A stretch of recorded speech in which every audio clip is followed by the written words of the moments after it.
বিএনপির প্রতিষ্ঠাকালীন সদস্য ছিলেন নারায়ণগঞ্জের আলহাজ জালাল উদ্দিন। বিএনপির প্রতিষ্ঠাতা মেজর জেনারেল জিয়াউর রহমানের সময়ে সংসদ সদস্য নির্বাচিত হন তিনি। সে সময় নারায়ণগঞ্জে একজন জনপ্রিয় নেতা ছিলেন জালাল উদ্দিন। তার সুযোগ্য সন্তান বা উত্তরসূরি অ্যাডভোকেট আবুল কালামও পরপর 3 বার সংসদ সদস্য নির্বাচিত হন। বিএনপি পরিবারের এই নেতা এখনও রাজনীতির মাঠে সক্রিয়। সম্প্রতি তিনি TNN TV 24 এর সাথে এক বিশেষ সাক্ষাৎকারে নিজের অবস্থান তুলে ধরেন। বিসমিল্লাহির রহমানির রহিম। ধন্যবাদ আপনাদেরকে এবং আপনার চ্যানেলের মাধ্যমে আমার নারায়ণগঞ্জ 5 আসনের সম্মানিত সুহৃদবৃন্দ, এলাকাবাসীবৃন্দ, আসসালামু আলাইকুম। আসন্ন নির্বাচন উপলক্ষে ধ্যান ধারণা জানতে চেয়েছেন আপনি।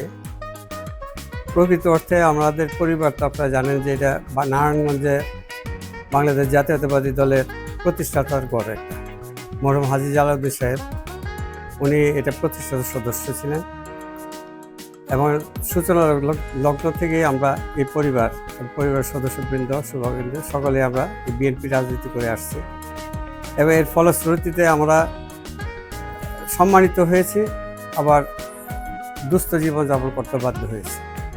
কীরকম যে আমার মরহুম পিতা হাজী জালাল উদ্দিন সাহেব তিনি একবার নির্বাচিত হয়েছেন। আমার জনগণ আমাকে ভালোবেসে আস্থা রেখে 3 বার আমাকে নির্বাচিত করেছে। পাশাপাশি যে 16 বছরের যে নির্যাতন, স্বৈরাচারী সরকারের পতিত সরকারের জেল জুলুম এবং গুম হত্যার মিথ্যা অপবাদ, মিথ্যা মামলায় জর্জরিত হওয়ার যেই যাতনা, সেটাও আমাদেরকে সহ্য করতে হয়েছে। এখন প্রেক্ষাপট পরিবর্তিত হয়ে গেছে। বিগত আন্দোলনে, জুলাই আন্দোলনে আমাদের আপামর জনসাধারণ, বিশেষ করে সমন্বয়কারকদের মাধ্যমে, ছাত্রদের মাধ্যমে যে আন্দোলনটা সৃষ্টি হয়, প্রধান ভূমিকা পালন করেছে বাংলাদেশ জাতীয়তাবাদী দলের অঙ্গ সংগঠনসমূহ এবং নেতৃত্ব। সার্বিকভাবে সকলের সহযোগিতা এবং সকলের অংশগ্রহণের মাধ্যমে কিন্তু এই বিপ্লবটা সংগঠিত হয়েছে। এটাতে একক দাবিদার হওয়ার কোনো সুযোগ নেই কারণ এটা দেশের কল্যাণের জন্য সংগঠিত হয়েছে এবং আগামী দিনে এই রাষ্ট্র পরিচালনার জন্য এই ভূমিকাটাকে আমাদের অস্তিত্ব সংরক্ষণ করে রাখতে হবে। আগামী নির্বাচনে আমরা ধারণা রাখি যে আমাদের গত 17-16 বছরের যে ত্যাগ, আমাদের নেতাকর্মীদের তাদের অনেকেরই ব্যবসা বাণিজ্য থেকে আরম্ভ করে ঘর সংসার তারা বঞ্চিত হয়েছে। তাদের এই ত্যাগকে নিশ্চয়ই আগামী দিনে জনগণ, ভোটারবৃন্দ যারা নবীন ভোটার হয়েছেন তারা এটা মূল্যায়ন করবে, কারণ তারা জাগ্রত জনগণ। 16 বছরের যে রাজনীতিটা এই দেশবাসী উপভোগ করেছে নির্যাতনের মাধ্যমে, সেটার বড় অংশই কিন্তু আপনার নতুন যারা আসতেছে প্রজন্ম, তাদের অধিকারের ভিতরে। আমাদের ধারণা, আমরা যারা পুরানো আছি, আমরা বিশ্বাস করি এটাই যে আমাদের অভিজ্ঞতা আর তাদের তারুণ্যের শক্তি, এই দুটি সমন্বিত শক্তির মাধ্যমেই আগামী দিনে বাংলাদেশ একটি বলিষ্ঠ রাষ্ট্রে পরিণত হবে এবং ভালো একটা সুশাসনের দিকে এগিয়ে যাবে। কিন্তু আমাদের খেয়াল রাখতে হবে যে আমাদের দেশে অর্থনীতি এবং আইন শৃঙ্খলা পরিস্থিতি কোন পর্যায়ে আছে। আজকে এই কথাটি ধ্রুব সত্য যে সুযোগের সন্ধানী বলে একটা শব্দ আছে। সুযোগ যখন আসে অনেকেই এই সুযোগকে অপব্যবহার করতে চায়। এই মুহূর্তে দেশে চলমান আবুল কালাম মনে করেন একটি বিশেষ মহল উদ্দেশ্যমূলকভাবে আইন শৃঙ্খলার বিশৃঙ্খলা সৃষ্টি করছে। বিএনপির ভেতরে ঢুকে চাঁদাবাজি ও মাদক ব্যবসা করে যাচ্ছে। এতে বিএনপির বদনাম হচ্ছে। এই ব্যাপারে বিএনপির নেতাকর্মীদের সতর্ক থাকার আহ্বান জানান আবুল কালাম।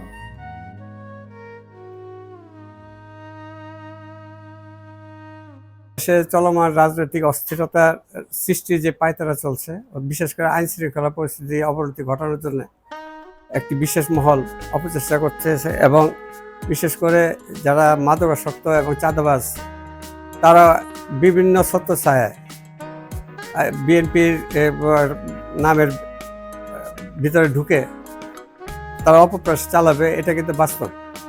আমাদের সচেতন থাকতে হবে, আমাদের নেতৃবৃন্দ যারা এই নেতৃত্বে আছেন তাদের এই দৃষ্টিতে সজাগ থাকতে হবে যে নূতন আগমন যারা ঘটাবে তারা আসলে চিহ্নিত কতখানি, এই ব্যাপারে আমাদের সজাগ থাকতে হবে। নতুবা হবে কি, আমাদের যে ফসলটা 16 বছরের যে অংশটা, এই অংশটা কিন্তু বিলুপ্ত হয়ে যাবে, অর্থাৎ তাদের কাছে হাইজ্যাক হয়ে যাবে। তা আমার আগামী নির্বাচনে আমি আশাবাদী এই কারণে যে আমরা এই বিগত 3টা নির্বাচনের মাধ্যমে আমার জনগণ আমাকে আস্থা রেখেছে, আমার দলও আস্থা রেখেছে। বিএনপি আমাকে এই নারায়ণগঞ্জ 5 আসনে আমাদেরকে সম্মানিত করেছে। মাননীয় দেশনেত্রী বেগম খালেদা জিয়ার আশীর্বাদ পুষ্ট হয়েই কিন্তু আমার বিগত রাজনীতি জীবনের সঞ্চালন। আগামী দিনে তারুণ্যের প্রতীক, আমাদের আগামী দিনের রাষ্ট্রনায়ক তারেক রহমান সাহেবের নেতৃত্বে আগামী দেশ গড়ার সংগ্রামে আমি নিজেকে উৎসর্গ করতে চাই, এটা আমার একটা প্রত্যাশা। আমি আশাবাদী যে আমার পিতা হাজী জালালউদ্দিন সাহেব যেভাবে শহীদ রাষ্ট্রপতি জিয়া রহমান সাহেবের সময়কালে উনি একজন রাজনীতিবিদ হিসেবে প্রতিষ্ঠা লাভ করেছিলেন সুযোগের নেতৃত্বের কারণে, আমিও আমার মাননীয় দেশনেত্রী বেগম খালেদা জিয়ার সুযোগের নেতৃত্বের অধীনে থেকেই কিন্তু 3বারের আপনার উন্নয়নের কাজগুলো আমরা করে আসছি আমাদের সরকার আমলে। আগামী দিনে তারেক রহমান সাহেবের নেতৃত্বে আমরা বাংলাদেশ জাতীয়তাবাদী দল সরকার গঠন করে সংখ্যাগরিষ্ঠতা নির্বাচনের অংশীদারিত্বের মাধ্যমে ইনশাআল্লাহ দেশ গড়ার সংগ্রামে আমরা সকলে বলিষ্ঠ ভূমিকা রাখতে সক্ষম হবে এবং আস্থাশীল হবে। আর বিশেষ করে এই নির্বাচনের সময় যে একটা পরিবেশ সৃষ্টি হয় যে নমিনেশন, এটাকে আমি আমার দিক থেকে আমি বলবো যে অতীতে আমার প্রতিদ্বন্দ্বী ছিল দলের ভিতরে, আগামী দিনেও থাকবে এবং এটা গণতান্ত্রিক চর্চারই একটা রূপান্তর, এটা রূপ। তো এটা আসবে এবং এটাকে স্বাগত জানাই। কিন্তু দুঃখের বিষয় একটা আসবে, যদি বিএনপির বাইরে থেকে কেউ বিএনপির দাঁড়ি হয়, বিএনপির নামদারি হতে চায়। আজকে বিএনপি বাংলাদেশ জাতীয়তাবাদী দলগত। অ্যাডভোকেট আবুল কালাম বলেন, বিএনপি একটি বড় দল। এ দলে নির্বাচনে প্রার্থিতা পাওয়ার জন্য প্রতিযোগিতাও থাকবে। তবে দুঃখ হবে তখনই যখন বিএনপি করে না এমন কেউ বিএনপিতে প্রবেশ করে নমিনেশন বাগিয়ে নেওয়ার চেষ্টা করবে। আজকে বিএনপি বাংলাদেশ জাতীয়তাবাদী দল গত 17 বছর প্রত্যক্ষ পরোক্ষ যেইভাবেই হোক না কেন, যে অংশগ্রহণের মাধ্যমে যে ইতিহাসের অংশীদার হয়ে আছে, তাদেরকে বাদ দিয়ে বা তাদের জায়গা অধিকার করার জন্য যদি বহিরাগত কেউ এসে দাবিদার হইতে যায়, এটা তো অনেকটা দেখা যাবে যে পরসম্পত্তি অধিকার নেওয়ার মতো একটা কর্মকাণ্ড। আমি আমার বিএনপির যারা রাজনীতিতে স্থানীয়ভাবে যারা নেতৃত্বে আছেন তাদের কাছে আমার একটা আহ্বান থাকবে যে এই ব্যাপারটা আপনারা সজাগ দৃষ্টি রাখবেন। নমিনেশন যেই আসুক না কেন, আমি আমার মতো দৃঢ়ভাবে বিশ্বাস রাখি যে আমি নমিনেশন প্রাপ্ত হব। তারপরও যেহেতু গণতান্ত্রিক দল হিসেবে সকলের জন্য উন্মুক্ত থাকবে, সেক্ষেত্রে যারা বর্তমানে নেতৃত্বে আছেন তাদের সজাগ দৃষ্টি রাখতে হবে যে আমাদের বাইরে, অর্থাৎ বিএনপি যারা করে আসছে দীর্ঘদিন, তাদের বাইরে যেন কারো কোনো ঠাঁই না হয়। আর তাহলে হবে কি, জিনিসটা হাইজ্যাক হয়ে যাবে, আমাদের পুরা কর্মতৎপরতাতেই কিন্তু হাইজ্যাক হয়ে যাবে। আর আগামী দিনে আমাদের নারায়ণগঞ্জে কিছু সমস্যা বলে আছে, যেমন নারায়ণগঞ্জে এখন এই মুহূর্তে আমাদের শহরের যানজটটা প্রচণ্ডভাবে জনদুর্ভোগের সম্মুখীন হয়ে গেছে। যানজটটা নিরসনের জন্য একটা পরিকল্পনার দরকার আছে। বিশেষ করে চাষারা মোড়টা আমাদের একমাত্র ইন অ্যান্ড আউট একমাত্র অবস্থা। আর বন্দরের মধ্যে আমাদের যেই রাস্তাটা আছে, যেটা আমরা সূচনা করে গেছিলাম পাকাকরণ, অর্থাৎ মদরগঞ্জ তো মদরপুর রাস্তা, এটার অবস্থা খুবই খারাপ। তো এই দুইটা বিষয়ে আমাদের খুব সজাগ দৃষ্টি আনতে হবে যে জন দুর্ভোগ কীভাবে আমরা দূর করতে পারি। এছাড়া আর বাকি আছে কিছু, আপনার যেরকম হকারদের নিয়ে একটা সমস্যা আছে, তারপরে আমাদের একটা শীতলক্ষা সেতুর নিয়ে আমাদের একটা বিভ্রান্তি আছে। আমরা চেষ্টা করে আসছিলাম বিগত সময় যে নবীগঞ্জে হাজীগঞ্জে ফেরিঘাট দিয়ে আমরা এটা করব। পরবর্তীতে এটা যে কোনো রাজনৈতিক হীনমন্যতার কারণেই হোক বা যে কারণেই হোক সেটা হয় নাই, সেটা অন্য জায়গায় স্থাপিত হয়েছে। সেটা বন্দরবাসী বা আমাদের শহরবাসীর জন্য কোনো উপকার আসে নাই, আঞ্চলিকতার দিক থেকে এটা প্রভাব বিস্তার করছে উন্নয়নের জন্য। আর ইদানিং যেই বিষয়টা ভাসমান আছে সেটা হলো যে সিটি কর্পোরেশনের মাধ্যমে একটা ব্রিজ হওয়ার সম্ভাবনা শোনা যাচ্ছে, যেটা হবে আপনার 5 নম্বর ঘাট, যেটা 1 নম্বর ঘাট। তো তবে এটা আমার মনে হয় যে এটা পুনর্বিবেচনার প্রয়োজন আছে, কারণ এইখান থেকে আপনার শহর অঞ্চলে যে এই রাস্তাটা মুখ খুঁজে পাবে না যে কোন দিক দিয়ে ঢুকবে কোন দিক দিয়ে বেরিয়ে আসবে। পূর্ব প্রান্তে এই ব্যাপারটা কোনো সমস্যার সৃষ্টি করবে বলে আমার মনে হয় না, কিন্তু পশ্চিম প্রান্তে এটা অনেকখানি সমস্যার সৃষ্টি করবে, মানে এটা উপকারের চেয়ে অপকার বেশি হবে।